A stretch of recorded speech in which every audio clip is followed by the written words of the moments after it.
Hey guys, it's Misha and welcome back to my channel. So today we're going to be taking a look at the new hate crime law in Scotland, also J.K. Rowling's response to it on Twitter. So J.K. Rowling calls for own arrest for anti-trans rhetoric amid Scotland's new hate crime law. And USA Today saying as she continues to share anti-trans rhetoric, Rowling tested the law by listing 10 trans women, including a convicted rapist, sex abusers, and high-profile activists on X, saying they were men. But they are. So it's hate speech to recognize a biological fact. So who is protected under the Scottish Hate Crime Act? Women are not protected as a group, but the Scottish National Party-led government in Edinburgh is looking at separate reforms to specifically target misogyny. Right, but first we must ban freedom of speech when it comes to trans people. That's more important. The Hate Crime and Public Order Act makes it an offense to stir up hatred with threatening or abusive behavior on the basis of characteristics including age, disability, religion, sexual orientation, and transgender identity. Racial hatred was already banned under a law dating from 1986. I'm very proud of the Hate Crime Act coming into force. It gives people the protection they need against hatred, which we know is far too pervasive, far too common. The Lord President, white. The Lord Justice Clerk, white. Every High Court judge, white. The Lord Advocate, white. The Solicitor General, white. The Chief Constable, white. Every Deputy Chief Constable, white, white, white, white, white, white, white, white, white, white, white, white. That is not good enough. But Scotland's ethnic makeup is actually 95% white, seems completely lost on this Scottish dictator. The maximum sentence is 7 years in prison. So here's what J.K. Rowling said on X or Twitter. Scotland's Hate Crime Act comes into effect today. Women gain no additional protections, of course, but well-known trans activist Beth Douglas, darling of prominent Scottish politicians, falls within a protected category. Phew. So here is this lovely transgender woman. I heard y'all hate trans women, knives and axes. Love from Glasgow. So cute. Trans women make Glasgow. Do they really? Okay, so you're posing with an axe and a knife. It's been real, y'all. I'm going to sleep. Hopefully when I wake up, it's good news. Be nice to yourself. Remember to breathe. And if you need some time out, take it. Direct action gets the good, and you can take the change by force. Lovely Scottish lass and convicted double has found her true authentic female self shortly before she was due to be sentenced, was rightly sent to a women's prison in Scotland after conviction. This ensured she was protected from violent predatory men, unlike the 10-year-old girl Katie assaulted in a women's public bathroom. I have a different idea for what we should do to people who touch kids, but I won't say it on here. Samantha Norris was cleared of exposing her penis to two 11-year-old girls. Hooray! Unfortunately, she was then convicted for possession of 16,000 images of children being raped and sexually assaulted. Be that as it may, Sam's still a lady to me. Scottish woman and butcher Amy George abducted an 11-year-old girl while dressed in female clothing. No idea why this was mentioned in court. Of course she was wearing women's clothing. She's a woman. So let's talk about role models. Julia Valentino in Red wanted to play on the women's team because of sisterhood, validation, and political visibility. Naturally, she was given some boring cis girl's place. Yay for inclusion. Yeah, I had no idea it was the one in red.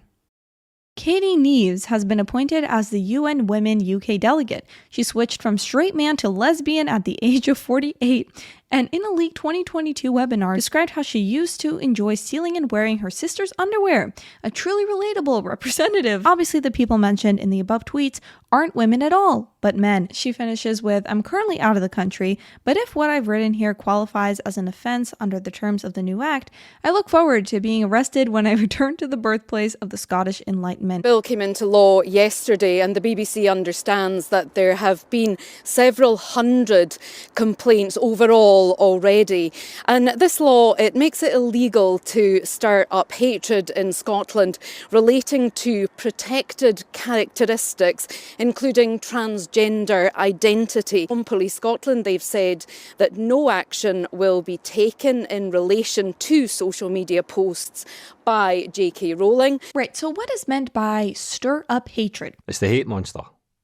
He'll make you want to vent your anger, just because folk look or act different for you. You're better than them. Before you know it, you've committed a hate crime. It indicates just how patronising the Scottish Government are, because they're talking to their own citizens as though they're children. The Association of Scottish Police, he's come out warning against the practical difficulties of this type of legislation. The waste of police time when they should be going after what some people would call real crimes. That the Police Scotland have already committed to investigating every single complaint of this type. Huge amount of power to the police to make those subjective decisions as to what's an offence or not. You say, this is a biological male, okay? This is a man. This is not a woman. You cannot change your gender. Let's say you believe that. If that offends that person, or if a neighbor heard you say that, they could report you. Back in 2020, before the law passed, he explicitly said, are we comfortable giving a defence to somebody whose behaviour is threatening or abusive, which is intentionally stirring up hatred? Are we saying that that's justified because it's in the home? They've set up as a reporting booth, there's in a sex shop, there's a mushroom farm, various other mad places, but they're encouraging people to spy on each other, to go and report what people are saying in the pub, saying at home over dinner. It's not quite clear how this law will be implemented. If you take a look at the violence against women, against young girls, and you're more concerned with not misgendering the rapist, the